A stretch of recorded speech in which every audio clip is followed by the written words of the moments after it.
Good morning, students. So, till now we have studied about what is physics and what is science and what are the different features. So, now next topic is scope and excitement of physics. So, scope means what? Scope means how we will be dealing with the different type of phenomenon in the physics. Like we are having macroscopic domain and the microscopic domain in physics. So macroscopic domain is what? In which we will be dealing with the large particle. Okay. So you can say the celestial object as well, like moon, sun. Okay. And laboratory terrestrial object means which have a finite dimension, which we can see in a simple form, we can say. Okay. If we will be dealing with them, then we will be saying it as a macroscopic domain. While if we will be dealing with smaller particle like proton, neutron, electron, or particles of the order of or of the scale of atoms or nuclei. Okay, so if we'll be dealing with that or our physics is dealing with this, okay, then it is called microscopic domain.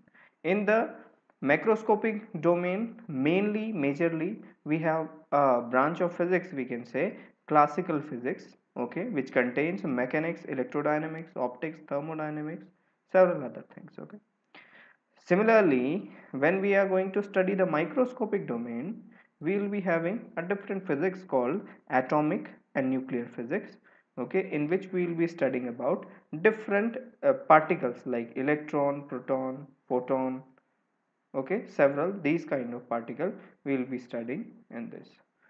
So this is this topic. Now the next one topic.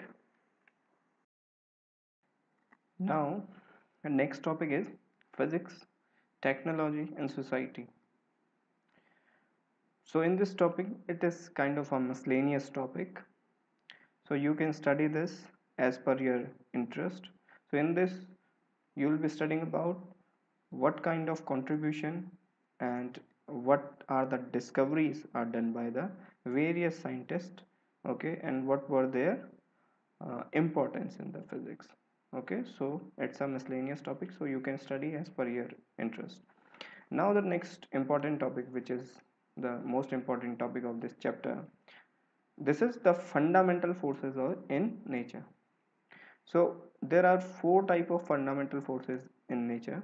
Okay, so all those four type of fundamental forces are what? Number one is the well known gravitational force, okay, that you have studied about previously, the gravitational force. Okay, so the force between two object in the universe, it is a universal force, that is why we are saying we are taking a reference of the universe. Okay, so in universe there is a force between two objects if they are massive or they contain some mass. Okay, so due to this force only, all the object, celestial object or the terrestrial object, you can say, all they are bound to each other. Okay, so this is the first one, this you have studied already in the previous classes. Next is electromagnetic force. So in the last year we have studied, in the 10th class we have studied, when there is a charge in rest, it produces electric field only. Okay, but when it is moving, it produces magnetic field as well. Okay, so one charge is moving and it produces magnetic field, that we have studied in magnetic effect of current. Okay, so magnetic effect of currents are what they are, that is, at first we have to understand electricity. The movement of charge is called electricity, and that movement of charge will create the magnetic field. Okay, so this we have studied last year.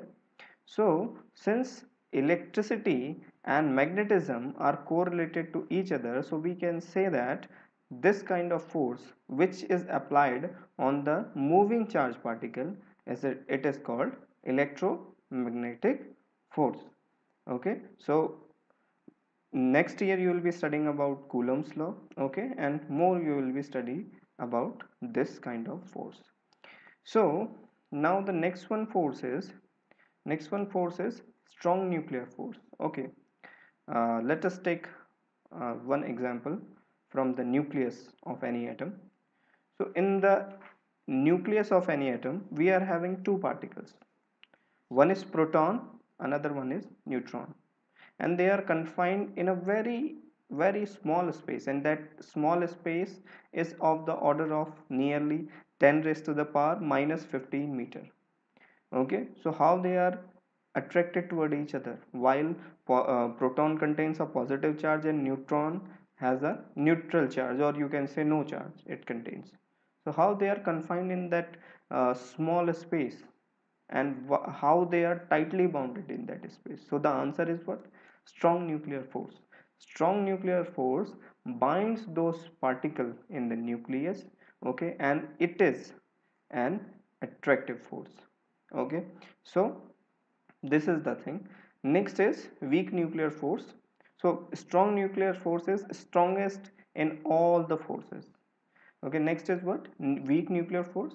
Weak nuclear force, will be seeing the weak nuclear force only when there is some nuclear process, means one nucleus is there and it is emitting some particle. It is emitting some particle from inside of it. Okay, that is one example of it is beta decay. Okay, so whenever there is a beta decay from the nucleus, okay, it emits electron and an uncharged particle called neutrino. So these phenomena are governed by the weak nuclear forces. Okay, so the weak nuclear force is not that much weak as the gravitational forces, but it is much weaker than the strong nuclear force. So here is one chart by which you can easily understand the all the four kind of forces and how they work, means how much effective they are. The first one force is gravitational force, second is weak nuclear force, then electromagnetic force, and then strong nuclear force. Here we will be studying about the strength of these forces with regard to the strong nuclear force. So we will be taking the power of strong nuclear force as 1, and we relatively compare the strength of all the forces with the strong nuclear force, because strong nuclear force is strongest among all four fundamental forces. So the first one force is gravitational force. Its relative strength is 10 raised to the power minus 39. Okay, so you can say that strong nuclear force is 10 raised to the power 39 times more spendier than this gravitational force. The range of this gravitational force is infinite. Okay, that it works with the particles which are put at a infinite distance. In between those two particles also it can work, and it operates among all the objects in the universe, since it's a universal force, that is why. Second one is weak nuclear force. Weak nuclear force is 10 raised to the power minus 13 times smaller than the strong nuclear force, or 10 raised to the power minus 13 times weaker than the strong nuclear force. This is very short type of force. Okay, and subnuclear size, the range of it is subnuclear size, that is 10 raised to the power minus 16 meter type. Okay, so we have studied previously about the beta decay for the weak nuclear force. In the beta decay, it the beta decay emits two particles from the nucleus, that is electron and the neutrino. Okay, so these two particles and the other weak interaction are governed by this weak nuclear force. Third one is electromagnetic force. Electromagnetic force is 100 times weaker, or you can say 10 raised to the power minus 2 times of this strong nuclear force. So the range of it is also infinite, and it works on the charge particle, or between the charge particle, you can say. Last one is the strong nuclear force. The relative strength, since we are comparing it with others, so we have taken it as 1. It is a short distance force because nucleons in the nucleus are very much closer to each other. Like, it operates among nucleons and heavier elementary particles. So students, now the next topic is unification of forces. What that means? That means in physics we want to simplify the things. We always want to unify the forces, the two principal thrusts which we have studied previously. Okay, the first one was unification. So here unification we are seeking about. Okay, so the Newton has unified the terrestrial and celestial forces by the by giving a combined gravitational law. Okay, and that gravitational law is same in a same way applicable for the terrestrial and the celestial objects. Okay, similarly Oersted gives the theories for the electric field, and Faraday given for the magnetic field, and Maxwell ultimately unified the electric and the magnetic phenomena. Okay, and given a single name under single umbrella, you can say electromagnetism. Okay, later on the electromagnetism and optics also were unified, okay, with each other. So similarly one another work was done by the scientists. Okay, they unified the electromagnetic force and the weak nuclear force with each other, and uh, seen it as a single aspect or a single electroweak force. Okay, so unification means we are studying the forces as we are studying the forces as the derivative of one another, you can say.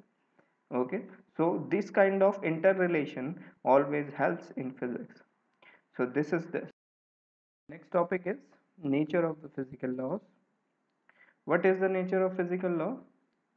Physical law derives any situation or any physical phenomena in mathematical form, so that it will be easy to study that particular phenomena as per physicists attempt to discover the laws that summarize often as mathematical equation, so that these facts can be easily derived or easily can be used in the real life. So whenever we try out to observe any natural phenomena, so we must have to uh, keep in mind some measures. Okay, whether we are dealing with the constant quantities or the variable quantities, okay, that are related with that particular physical process. So what are the constant quantities? The constant quantities are what? Those constant quantities, or you can say them as conserved quantities. Those quantities which remains unchanged during the whole physical phenomena are called conserved quantities or the constant quantities. Like you have seen in the ninth class, you have seen the verification of law of conservation of energy, in which the two energies, the kinetic energy and potential energy, were changing, but the whole mechanical energy of the whole system was fixed or was constant during all the position of that ball. Okay, so what are variable quantities now? Variable quantities are those which keeps on changing with respect to time. Okay, so uh, like we have seen in the same example, we can say we have seen the kinetic energy and potential energy were constantly changing. Okay, at some point of time they were maximum, at some point of time they were minimum. So we can say them as a variable quantity. Now the last topic of this first one chapter, this is conservation laws in physics. So in physics we are having several conservation laws. Like first and the foremost conservation law is law of conservation of energy, that energy cannot be created nor be destroyed, but can be interchanged or can be converted from one form to another form. Similarly, conservation of momentum, that the momentum of two bodies before the collision and after the collision remains constant. The conservation of angular momentum, the angular momentum throughout the motion remains constant. Conservation of charge, that is charge remains the constant. Okay, similarly conservation of mass, that is mass remain constant. Okay, so all these are what? All these are fundamental laws in physics. So apart from these, other fundamental laws are also there in the different branches of physics, as in the nuclear and the particle physics we have several fundamental or the fundamental conservation laws, like conservation of spin, conservation of baryon number, conservation of strengthness, conservation of hypercharge, etc, etc. Okay, so conservation law is a hypothesis. So we cannot uh, we only can verify the conservation law, we cannot prove them. Okay, so in the ninth class also you have just remember it, you have verified the law of conservation of energy. Okay, because these are the basic laws of nature, we cannot prove them but they can be verified. Okay, so this is the end of your first chapter. So from the next chapter onwards we will be having some mathematical work in the physics as well. Okay, so this is the end. Thank you.